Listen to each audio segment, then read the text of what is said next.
Welcome to everybody who's here with us today. This is the Investors in the Environment webinar about positive psychology. Investors in the Environment, or IIE, for those of you that don't know, is a membership organisation. We work with businesses to help improve their environmental performance and to achieve accreditation to IIE standards, of which there are 3: bronze, silver and green. My name is Claire Waters. I'm one of the IIE sustainability consultants. I've been working with IIE for about a year now, but I've been doing similar work with businesses for around 10 years or so. And our main speaker today is Dr Jan Maskell. She's another sustainability consultant, and she also manages IIE in the Northwest for us. So I'm really excited about our webinar today, positive psychology and encouraging pro-environmental behaviour change in businesses. It's something that I and we talk to our businesses about, almost all of the businesses that engage with us, because at some stage there will need to be some kind of behaviour change campaign or initiative, whether that's a switch off campaign or recycling or managing waste differently, etc. It will involve a lot of different members of staff, office staff, engineers, senior management, etc. All of those need to get on board. And we're really lucky that we have a really fantastic expert with us within the IIE team, who is Jan Maskell. She's a registered occupational psychologist, and she's got 20 years of experience working with a range of organisations and helping them to embrace sustainability and to run really successful behaviour change campaigns and programmes. So I'm really excited to hear what Jan has to say today. And I'm sure that this webinar is going to be one that I encourage businesses that couldn't make it today to watch again on many occasions. So I'm going to hand over to you now, Jan. Thank you, Claire. I'm just going to share my screen and then take you through my presentation. So thank you all for coming along today. Thank you, Claire, for that lovely introduction. As you said, I'm a chartered occupational psychologist. I'm not a clinical psychologist, so anyone who's got any clinical psychological issues, don't come to me for help. Right. I'm also a member of the Chartered Institute of Personnel Development, so my background is very much within HR and particularly within learning and development. I'm also a practitioner member of the Institute of Environmental Management and Assessment, so I'm a psychologist and an environmentalist. So I've had an interest in positive psychology for many years, and it seems to have become more in the fore now in lots of areas, particularly within HR. But when I was asked to put together this webinar about positive psychology and encouraging pro-environmental behaviour change in businesses, it made me start to think about the extent to which I already do use a lot of those positive psychology elements within what I do. And so I'm going to take you through a number of things today. We're talking about encouraging pro-environmental behaviour, and a lot of that is around behaviour change.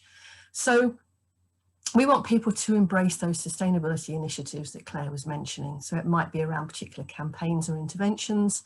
And I'll finish up, I mean, there's lots of ideas as we go through this presentation. There is a lot in here. I tried to select things that I thought were particularly interesting for me, things that I've used, but also things that I think might be practical and helpful for people as well. So finish up with some top tips, and I've just summarised a few things there, but there's a lot more in what I'm going to talk about today. So in terms of the structure of what I'm going to do, I'm going to start off just with some ideas about what positive psychology is and a little bit of history. The importance of mindset, we'll look at that, and that's a concept which I think people may have come across. I'm going to spend a very short amount of time talking about eco-anxiety because I want to focus on the positive aspects. We'll look at some aspects of appreciation, and finishing up by looking at how you encourage behaviour change.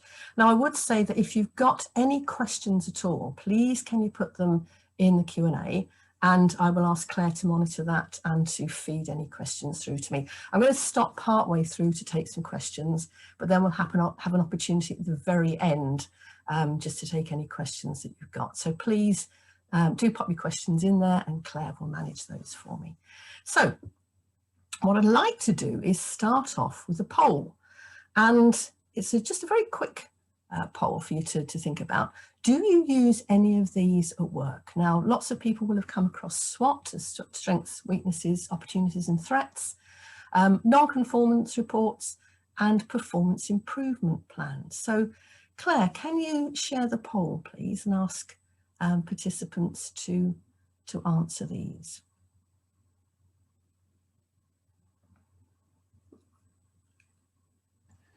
I think that should be live now.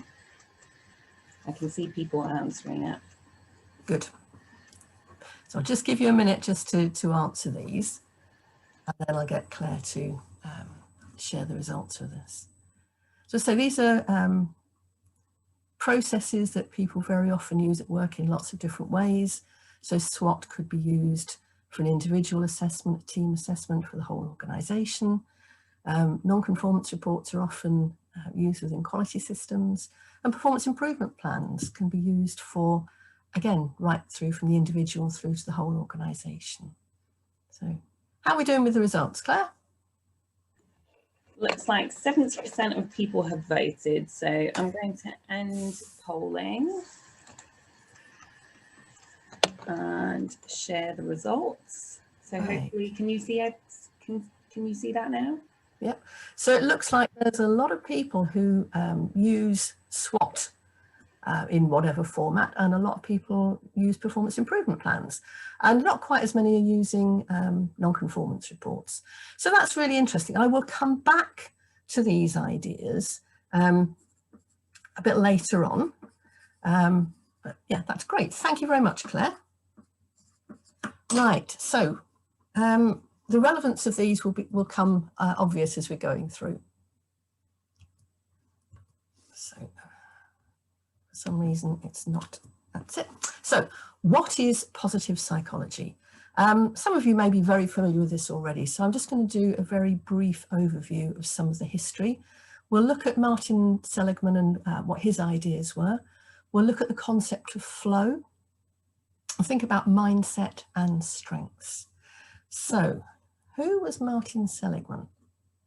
Well, he's often thought of as being the father of positive psychology.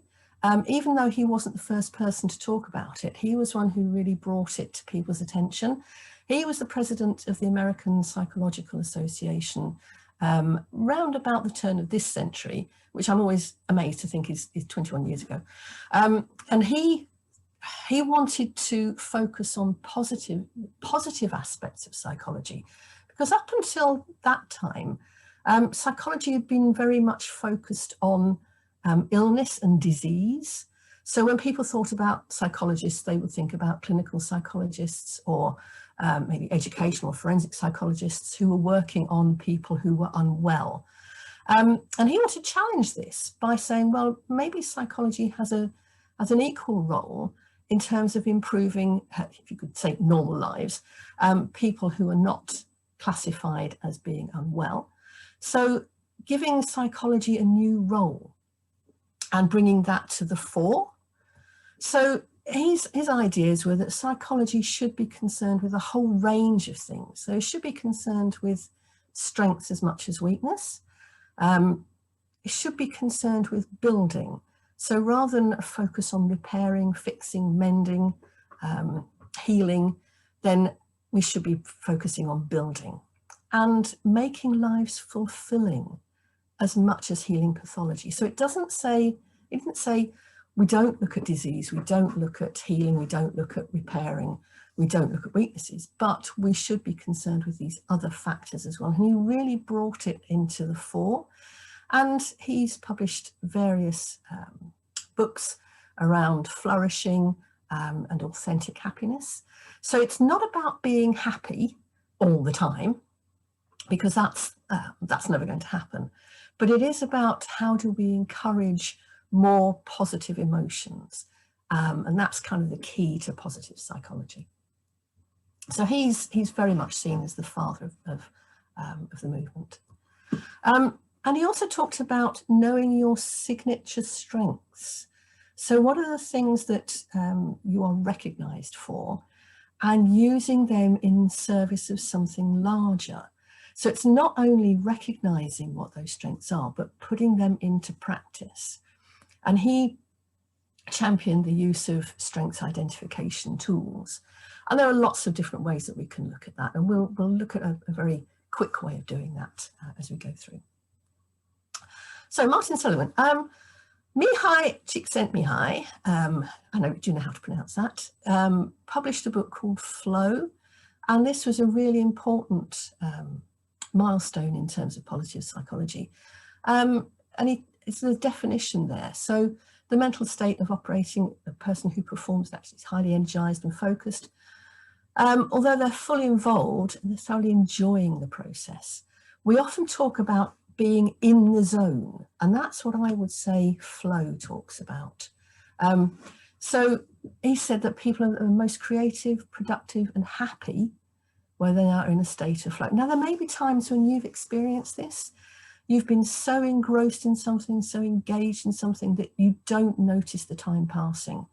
And when you get to it, you think, goodness, you know, I've been doing this for 2 hours and I hadn't realized it. That's when we're in a state of flow. Ideally, that would happen at work. Sometimes it happens when we're doing hobbies, pastimes, activities, and we find ourselves in that zone. He also found that being in an interdependent group while experiencing flow is more enjoyable than one that is not. So there's a social aspect to this as well. Sometimes people think that being in flow, being in the zone is being on your own, but there are opportunities for being in an interdependent group. So there's this social aspect to positive psychology as well. So we've had Martin Seligman, we've had Mihai Csikszentmihalyi, and then there's the work of Carol Dweck. She talked about the importance of mindset. And it's a concept which I think has become kind of more common parlance now. But she determined 2 different types of mindset, fixed versus growth. And a lot of this has been applied in education sectors. So you may have come across this in schools or in colleges, because people with a fixed mindset tend to believe that qualities such as intelligence are fixed and unchangeable. And since I've come across this concept, I can see this in people. So there's, for example, one of my relatives who would continually say, oh, I can't do that. I'm not clever enough to do that.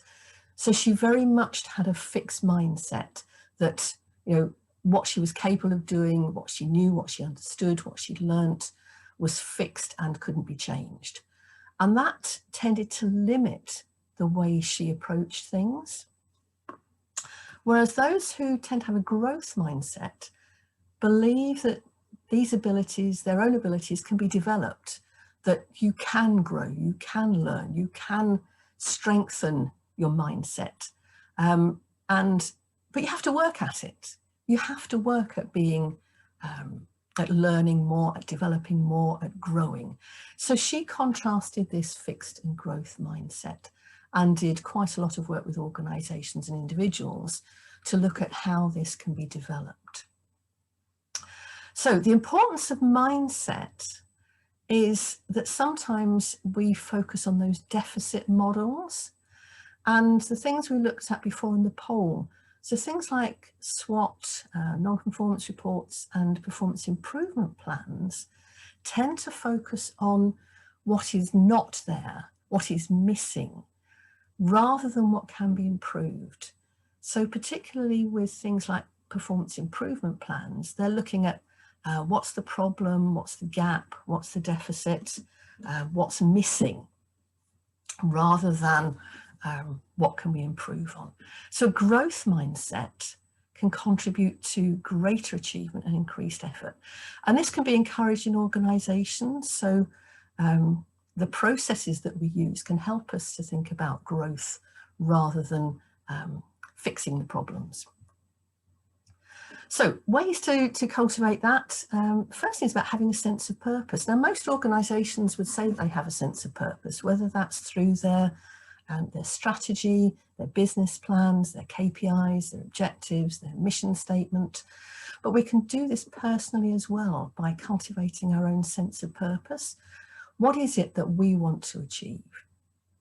What is our true north? What is our sense of purpose? Valuing the process over the end result. End results, yes, we need to have those, but we sometimes need to look at the process as well. I like the next one, not yet is okay. So sometimes we have a yes or no option about things. And I remember when my children were learning to play musical instruments, that they would quite often say, oh, I can't play this piece, it's too difficult, I can't play it, I'm never going to be able to do this. So there was very much this fixed mindset, this no, I can't do it. And I would encourage them to think about, well, you can't play it at the moment. It's a not yet, you can't play it yet. But with practice and with determination and commitment and looking at this as a, well, I can't do it yet, but I will be able to way of viewing it, you will be able to do it. And I think we sometimes get that at work and people go, oh, I can't do this. And maybe it's, I can't do it yet. We need to look at the ways in which it can be achieved. And sometimes we get negative feedback, we get criticism.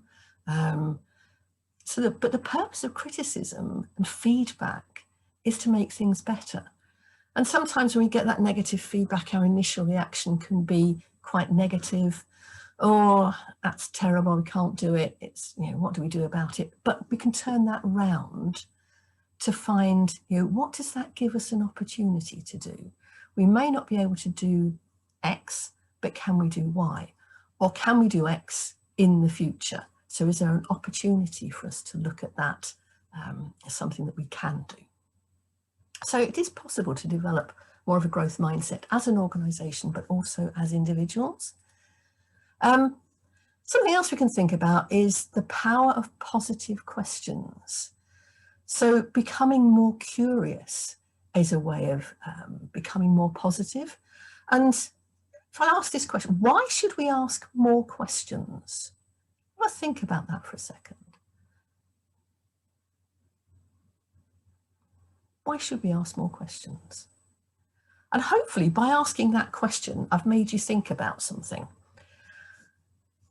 One of the key reasons for asking more questions is because what you ask about is what people learn about. So you're encouraging that cognitive process. So rather than telling people things, which I'm doing quite a lot of that today, we should be asking people more. So by asking people things, we're encouraging them to think, to engage in cognitive processes, and that enables them to learn. So that feeds into that growth mindset. So, so one of the things you can do is increase your ask to tell ratio. So asking more questions. And this relates to a concept developed by Barbara Fredrickson, who's written several volumes around positivity. And she, through research, determined that there's a concept around broaden and build. And a lot of that is related to how much we ask, how much we find out, as opposed to how much we tell people. There's always a place for telling people. Sometimes people need to know things, but there's more opportunity for us to find out things. So broaden and build as a concept. Let's think about some positive questions for you. And this relates to your strengths as well. So think about, this is a big question. When have you been at your very best?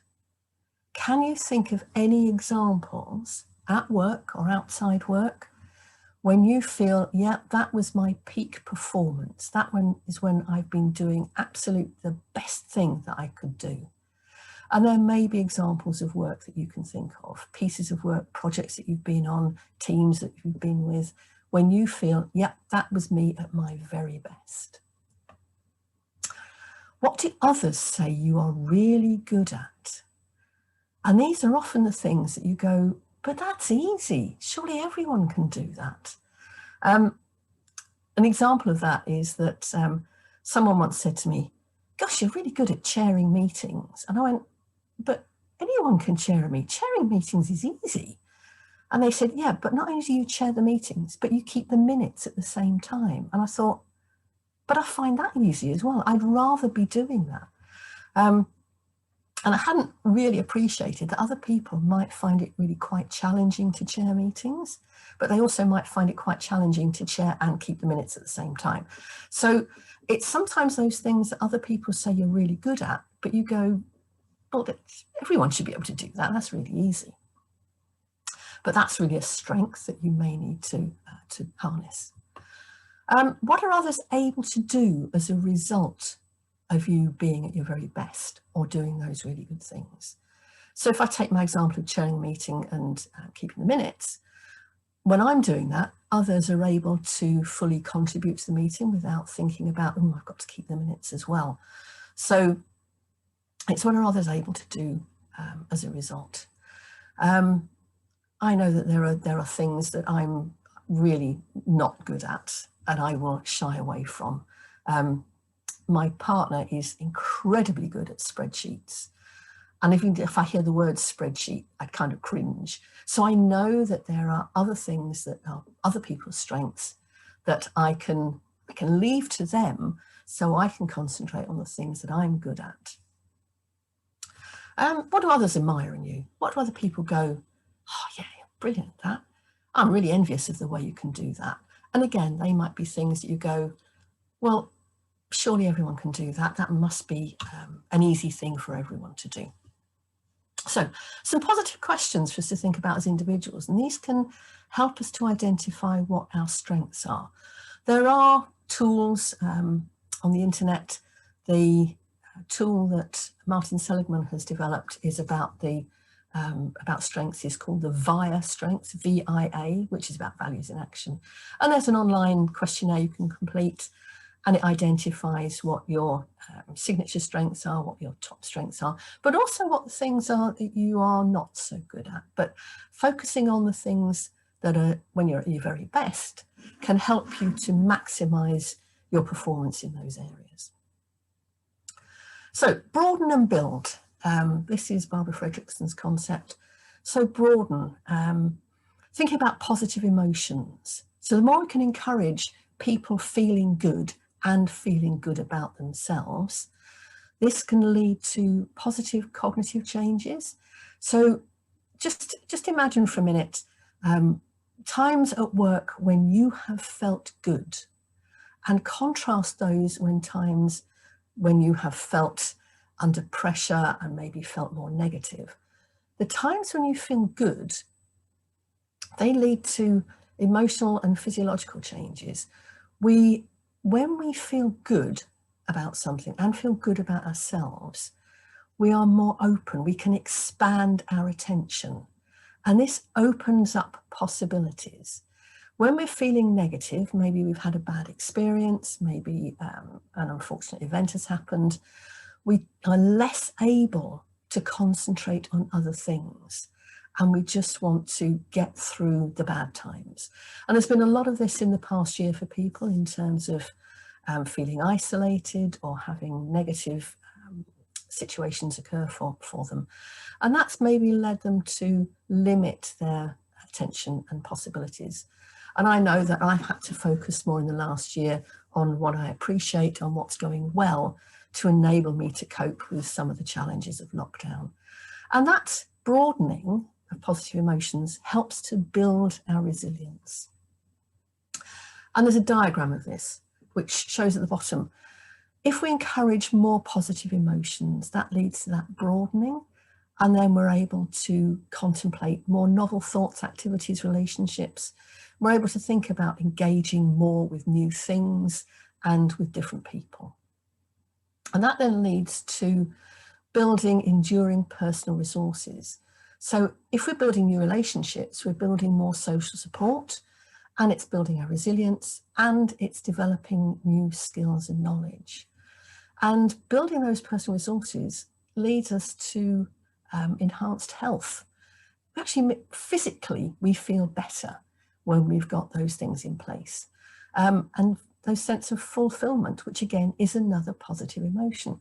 If we feel like we're doing a good job and we're doing something worthwhile, then we can feel fulfilled, and that then produces more experiences of positive emotions and creating that upward spiral, in contrast to when we might be feeling some negative emotions. So focusing on the positive can help us to broaden and build. So it's not saying we're going to feel happy all the time. And I think sometimes we need to remember that we need to have the dark with the light. So we need to have some negative experiences to be able to appreciate that we do need those positive emotions as well. So it's not about feeling happy all the time. So I'm just going to stop there for a minute and ask Claire if there are any questions so far. The only question has been about whether we're going to share the slides afterwards. So we don't particularly send the slides out afterwards. I've answered the question, but as I've mentioned, it will be available to view on YouTube. So that's the only question so far. Okay, great. Everybody feel free to ask questions in the chat. There will be another Q&A session. Yeah, okay. And I'm quite happy to share any of the slides, and obviously you can contact me through IIE if there is any further questions you have after the session today. So let's continue on then. So as I said, I'm going to spend just a small amount of time looking at eco-anxiety, and sometimes, as I said, it's useful to look at some of the negative things in contrast to the positive, but how can we use positive psychology to help us to deal with eco-anxiety? So we're going to look at what it is, how can it show itself, and what can we do to prevent it. So the concept of eco-anxiety was defined by the American Psychological Association in their paper, which this is a recommended read, Mental Health in Our Changing Climate, Impacts, Implications and Guidance. And it talks about a chronic fear of environmental doom. I would say I quite often feel eco-concern and eco-worry, which I would say are lesser manifestations than eco-anxiety. When I think about eco-anxiety, I think about anxiety as a clinical state and would need clinical help. But eco-anxiety can show itself in our feelings, all these negative feelings here of grief. I gave myself a dose of David Attenborough last night and watched his Climate Change the Facts film. Not to learn anything, because I didn't think it told me anything I didn't already know, but I wanted to see what was out there in the mainstream that other people might be looking at. And certainly there were times within that show that I felt grief. I certainly felt a sense of loss. A bit of rage that these things are still happening and why aren't we dealing with them. Certain amount of despair. Despair is dangerous when it leads us to the point of thinking, well, there's no point in doing anything because we've reached a tipping point of no return. Certain feelings of guilt that I'm not doing enough, and shame. I certainly feel shame for things I did in my early life when I flew a lot and I didn't have a vegan diet and I drove rather a gas guzzling car. But I certainly don't think I feel eco-anxiety. I think it's when it gets to that clinical stage and you need certainly clinical help. So what can we do to tackle and try and prevent those feelings of eco-concern and eco-worry and prevent them from becoming eco-anxiety? Setting goals is a very, very useful thing. I talked about having a sense of purpose before. I think within that sense of purpose, if we can set ourselves challenging but achievable goals, these can increase our personal hopefulness. So helps us to be engaged with things and gives us opportunities to achieve. So I have a process every year where I set myself goals for the year. What do I want to achieve? What will increase my sense of positive emotions during the year? And I set work goals and personal goals, things that I want to do during the year.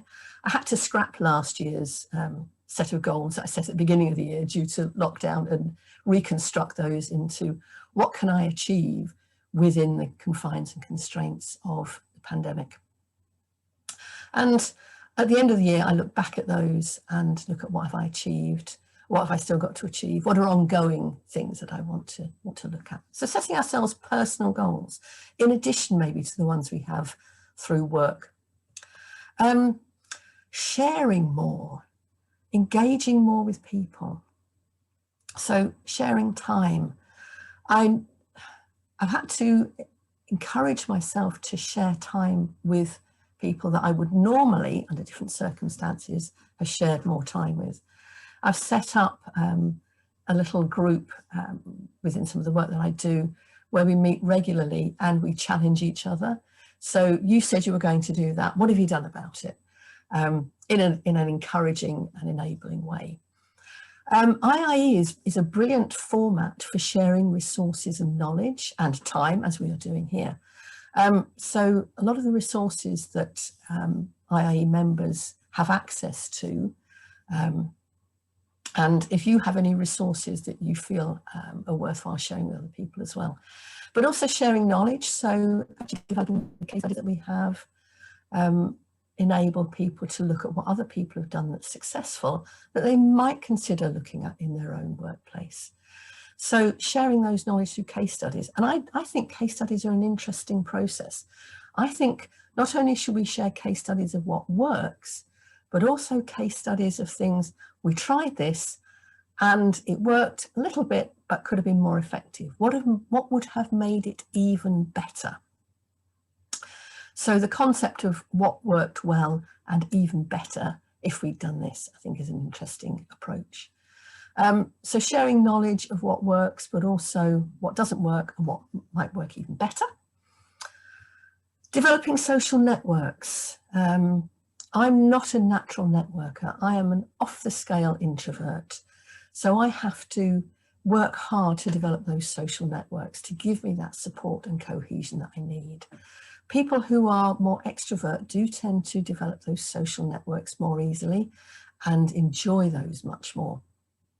In the past, I have suffered from social anxiety, so I still don't like going into events where there are a lot of people, and I'm not a good glad hander. I can't go around at conferences and talk to lots of people, but I've found ways within smaller groups that I can set up those social networks to help me for support and cohesion. Joining a group of like-minded, not penguins, but people. So joining IIE is very much joining a group of like-minded people and setting up the green networks that we have in our workplace help us to feel part of an in-group. So Tajfeld's work about in-groups and out-groups, we want to feel part of something where we share the values, beliefs and behaviours of other like-minded people. So some of the things that we set up to implement environmental sustainability strategies help us because we are doing that as a group, and that is of like-minded people. So another way to tackle eco-concern, eco-right is developing an appreciative mindset. And this is again about the positive emotions. So do we appreciate what we have? So one of the things that I do quite regularly is an appreciative journal, and I do it on an almost daily basis, is to just write down a number of things that I am grateful for right now. And one of the things I'm grateful for right now, this minute, is the opportunity to share some of these ideas with a group of people. So appreciating what we have, and organisations can do this as well, individuals, teams, and it helps you to develop that appreciative mindset. So we're focusing on what we're grateful for, what we have, rather than on the deficit model of the things that we don't have and the things that are missing. The last thing to look at, and there are lots more that we could look at, but these are just 6 things, focusing on what can be done and influenced rather than what can't. So there may be things that are outside your sphere of influence, things that are outside your control. Sometimes we worry about those things. I can't control what happens in China about coal-fired power stations, but I can influence the members, my IIE members, about some of the actions that they take. And I can focus on what I can do rather than what I can't. And I think that's important within organisations, to focus on what you as an organisation can do rather than beyond your organisation. Although you can influence down the supply chain as well. And that can be quite rewarding to see what influence you can have on other organisations. So that's just a little bit about eco-anxiety. But within that, we talked about developing an appreciative mindset. And appreciation is a big part of positive psychology. And some of you may appreciate the cheese grater here in terms of being grateful. But you may have come across some of the techniques. One that's probably most commonly used is appreciative inquiry, or AI. So that's not artificial intelligence, it's appreciative inquiry. But there are concepts around appreciative leadership, appreciative coaching, and appreciative team building. I'm going to focus on appreciative inquiry, and some of you may have experienced this in your organisations or in voluntary organisations, because it's a way of moving from problem solving to appreciation. So the deficit process, and sometimes this is, we have to follow this process, is identification of a problem. So looking at what's wrong, analysing causes, analysis and possible solutions, and then an action plan, so treatment. And that may go back to Seligman's ideas about a disease model. So we identify what the problem is, we look at what's causing that, we look at possible solutions, and then we put in place an action plan. Sometimes that's the right approach. But there's an alternative where we can appreciate and value the best of what is. So let's look at what we do well, what we can appreciate and enhance, and then look at how we would like things to be. So looking at a vision of the future and how we would like that to be in a positive way, and then creating the possibilities of achieving that, and then continuing to learn and improve. So using that as a developmental process. So I would contrast the deficit model with a developmental model, and the developmental model enables us to do more in terms of the broaden and build concept that we were talking about earlier. And it starts with some of those positive questions. So appreciative inquiry is a process of 4 Ds. So it starts with discover, and often this is done in an organisation, in a team, bringing people together to appreciate the best of what has been and what is. So we'll look at what that might involve in a moment. Once we've done that, then we can move on to dream, which sounds a bit, I don't know, hippie, but a vision of what might be.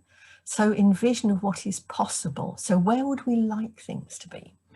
And then as a result of that, we can co-construct. So this isn't an individual saying, right, I'm going to say what will happen. This is about co-construction, articulating and creating possibilities. And the 4th D is destiny, which is about sustaining those changes through the networks that we might have and have developed, and through learning what works, what is working well, what can we increase, what can we improve on. So the first D, appreciative inquiry, discover your organisation.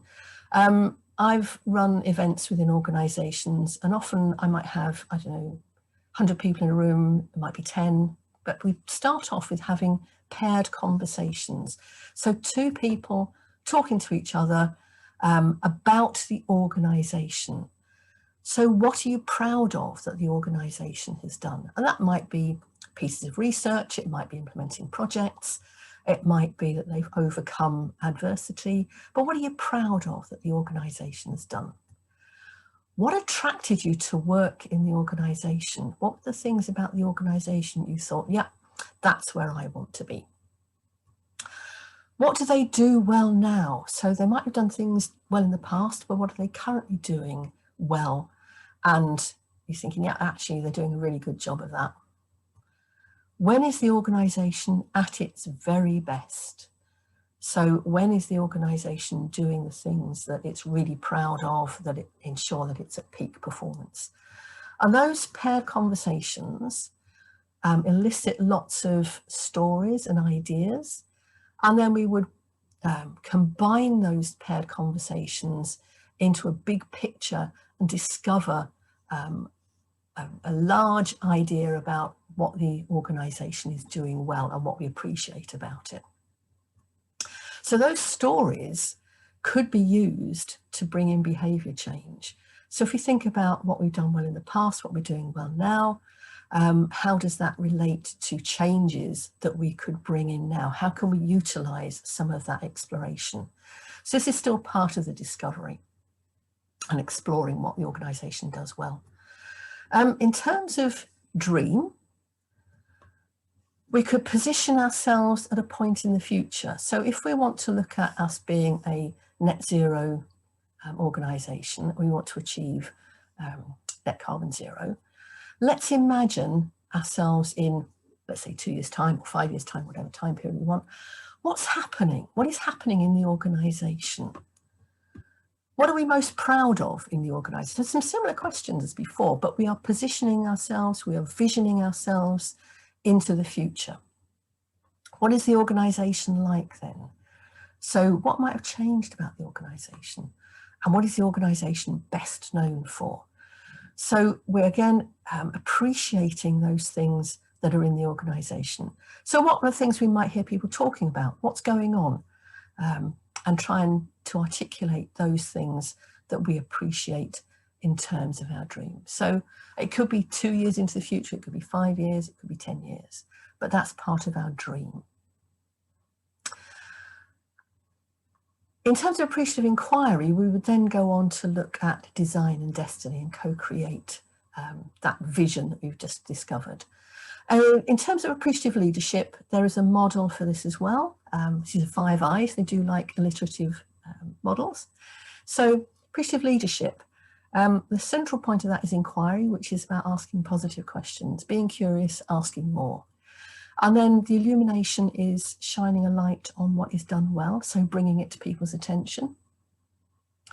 Inspiration is looking for what's the positive inspiration we can seek and we can use to encourage more positive behaviour. How can we make sure that we include everyone? Now, inclusion is something that a lot of organisations are looking at the moment, but is certainly within appreciative leadership, making sure that we include everyone in our functions and our environmental sustainability, but also acting with integrity. So making sure that your acts and your statements are consistent. So that's just a very quick look at appreciative leadership. Appreciative coaching is a method that I've used when I've been coaching people within organisations. And starting off, often within coaching, you look at, well, what's the problem that you want to solve? What's the goal that you want to achieve? And we might still start with a topic, but we would start with describing positive experiences. So some of the questions we've looked at before about when you're at your best, when you feel most positive, when do you experience positive emotions, and describing those positive experiences, reflecting on the aspects of those experiences. So what was it that made that positive? What were you feeling? What was the experience like? What was the physical response to that? And trying to find similarities across those experiences, which may indicate some of the strengths that people are exhibiting. And even maybe looking at strengths identification and then applying this learning to the topic that they may have. So again, it's rather than looking at a deficit model, it's looking at a developmental model through positive experiences and positive emotions. Right, the last item I wanted to look at here was about encouraging behaviour change and how we can use some of the positive aspects we've looked at to encourage behaviour change. And there's three broad things I'm going to look at here, a few others besides. Isla-Guyat, which you may or may not have come across, the 6 E's model, and COMBI. So, behaviour change. It's true that a lot of interventions, behaviour change interventions, are designed according to the Isla-Guyat principle of intervention design. And this can happen when people within organisations or consultants have experienced lots of behaviour change and interventions and say, oh, I've seen this problem before, I know what to do, I've got an intervention that worked elsewhere and I can import that intervention and it'll work. So that's where the behavioural problem, whatever it might be, so whether that's energy use, recycling, travel plans, whatever, oh, I've got an intervention, I know what works, I've used it before. Whereas what they should be doing is using a process to understand the behaviour or behaviours we are trying to change. So why is it an issue in the organisation, and what is the behaviour that we want to encourage? So Isla-Guyat is the principle of it seemed like a good idea at the time. And we can see that quite often in organisations where there's not a thorough understanding of the behaviour or behaviours that we're trying to change. So we bring in an intervention and then wonder why it doesn't work, because it's not focused on understanding those behaviours that we're trying to change. So a way that we can do that is to use something like the 6 E's model. Now this starts off with an exploration. Now we've already looked at appreciative inquiry. That may be a way to explore what the organisation is doing at the moment, what it's doing well, but it's exploring the options. So what's currently happening and what is it we want to change, and clearly articulating what that change should be. And then designing an intervention that includes these 4 E's in the middle. Now the 4 E's were developed by DEFRA some years ago, so you may have come across those. And these are enable, engage, exemplify, and encourage. So enable is making it easy for people, make it easy for your customers, your suppliers, and your employees to act. And that may be by doing things like using default actions. So making it easier to do this action than another action. Engaging people, getting people involved, exemplifying, demonstrating behaviours, and encouraging through incentives and disincentives. And if we've designed an intervention, we need to evaluate it. So what happened? What worked well, and what would have made it even better? So in exploration, we could use something known as the COMBI. So it's capability, opportunity, motivation, which feed into behaviour. So we could look at what's facilitating and preventing that behaviour. So capability is the psychological or physical ability to enact the behaviour. So do I know what to do, and am I physically able to do that? So opportunity, which we'll look at in a moment. Motivation is around the willingness, so the reflective and automatic mechanisms that activate or inhibit behaviour. So are we motivated to behave in that way? Do we want to do it? And opportunity, physical and social environment that enables the behaviour. So I might be physically able to recycle material, but if the recycling system doesn't enable me to do that, then I don't have the opportunity. I know when I've been on holiday to other countries, there's no recycling system. So what do? Bring my recycling home? So I can physically do it, but the opportunity isn't there. So using COMBI is another way to look at facilitators and barriers to the behaviours that we want to encourage.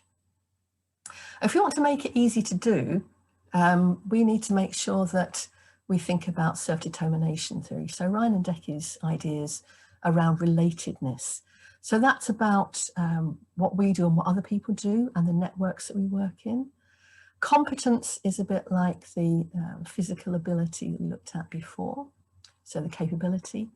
And autonomy, so I am able to make those decisions for myself. I'm not being constrained in that way. So enabling, making it easy to do. Encouragement, goals and feedback we've talked about before, agreeing, challenging and obtaining goals. But if we've got goals, we also need to have feedback on whether or not we're achieving those, but also feed forward. So feedback is about what's happened so far. Feed forward is what's going to happen if we continue in this route. So if we've set ourselves a goal of reducing our electricity use by 5%, how well are we working towards achieving that? How well are we doing so far is feedback. But also, if we continue in this way, will that enable us to achieve our goal? That's feed forward. So making sure we not only have the goals, but we have the feedback and the feed forward. Engagement, this is what a lot of organisations are doing, setting up a green team, making sure that we have norms, beliefs, and behaviours of those fellow in-group members so that we share what those are. And also that as an organisation, we get involved with our communities in terms of our CSR activities. So getting people involved. Exemplify, social norms and role models are really important. So who can we use as our role models? It might be other organisations. And this is where maybe those case studies come in. So if another organisation is doing that and that organisation is similar to us, that makes it normal, acceptable and admirable. But we could also have role models, which might be famous people. It could be people in the organisation. So if the chief exec is cycling to work, that makes it normal, acceptable and admirable. If the chief is driving a gas guzzling SUV, that's not setting up a very good social norm. You come across nudge. The behavioural insights team have a useful acronym which is about making things easy, attractive, social and timely. So again, this is about making things positive, making things easy. Again, the default option, is it easier to do this than not do it? So does your expenses policy as the first option say you should be using public transport rather than offering what the mileage options are? Making it attractive, making it snazzy, making it fun, making it something people want to do. Making it social, engaging people into doing it, making it a group activity. And timely. The best time to make a change is when you're already making a change. So if you're reorganising something in the organisation, if you're changing a policy, is it easy to add in something that is related to something related to environmental sustainability? So if you're currently changing your expenses policy, can we, to make it online, can we make it something that is also related to sustainability? So nudge those behavioural insights. Think about East. So I had to choose some top tips. I would say there's many more than this that you could use, but just to think about using a structured approach to interventions rather than Isla-Gayat. So really thinking about what is the behaviour you want to change, exploring what's done at the moment, exploring what's done well, rather than just implementing a procedure because it's been done elsewhere and might need tailoring to this particular situation. So second one is about being curious. Ask more questions, tell less and ask more. As Stephen Covey said, seek first to understand, then be understood. So ask more questions, and that helps with the broaden and build ratio. Discover strengths. Find out what your individual strengths are. Are you actually using those strengths to the best of your ability? What's the organisational strengths? What are the things the organisation's good at? And what can it do more of to build on that? Next one is about developing a growth mindset. You may have recognised some of those self-limiting beliefs when we were talking about a growth and a fixed mindset, and maybe implementing more not yet rather than no or never. And appreciate more. appreciate what's around you, appreciate what you've got. Maybe even starting up an appreciative journal, writing down every day 5 things that you appreciate, 5 things that you're grateful for. And that helps to create those positive emotions and the broaden and build concept. So, any questions? Claire, are there any questions? Yes, there are some questions. I've also had some questions emailed to me by people that weren't able to make the session today, but we'll deal with the ones in the Q&A first. So the Netflix documentary Seaspiracy is massively anxiety inducing, showing even the dolphin friendly logos can't be relied on. What can we do? I feel like I need to know what positive action to take. And I'm just going to add to that one. One of the questions I was emailed was reasonably similar. The scale of environmental problems is so large that it makes me feel like whatever small things we can do, I won't make a big enough difference. How do I and my team get past this and feel like we can make a contribution? I've got some thoughts on this as well, but if you want to go for it first. Okay. The first one about Seaspiracy, I haven't actually seen it, but I saw Cowspiracy, and that was anxiety inducing as well. So it's probably similar to what I said when I was watching the Climate Change the Facts program last night. It's easy to think, well, there's nothing we can do. But if we turn that round and say, what could I possibly do? So asking yourself that question, a positive question, what could I do? And I always think back to Greta's, no one is too small to make a difference. Even if everybody changes 1%, then the cumulative impact of that is huge. One of the things is around having conversations with people. And I know that there are members of my family who say, well, I only eat fish. And actually fish is a lot better than eating meat. So if you're moving in that direction, that's great. However, what alternatives are there? What else could you do? Why is eating fish so important? So it's about maybe having those conversations with people as well. So that's a fairly short answer to those questions. Yeah, and I couldn't agree more. I think that's sort of my feeling as well, is that, yeah, if you're feeling overwhelmed and small, being a group and being a part of something bigger can really help with that feeling. So for me, it's really great working for IIE, and I get the opportunity to work with so many different businesses, and so many of our members are doing amazing, fantastic, incredible things. Either they're large organizations and maybe they haven't done anything yet, and the changes they can make by starting to do that are incredible.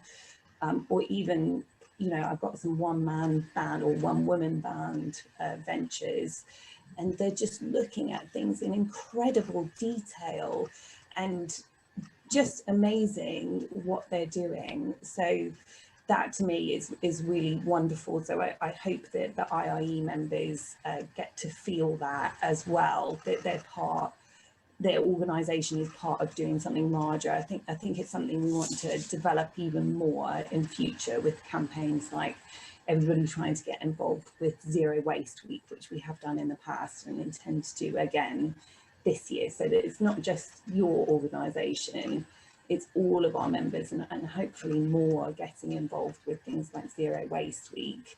And the other really good thing for me is the IIE awards ceremonies, where all of our members sort of get to shout about their achievements and say, this is what I've done. And it's again, for me, really lovely to see what everybody has done. And obviously we can only then show a small amount of the achievements that our members have made. But then it's a really great inspiration to me, and hopefully to others, to sort of carry on doing more. And on a personal level, I'm also part of the group Jen Gale's Sustainable-ish, I think, on Facebook. It's a really good group, well worth joining. So yeah, okay. There's some more questions have popped up now.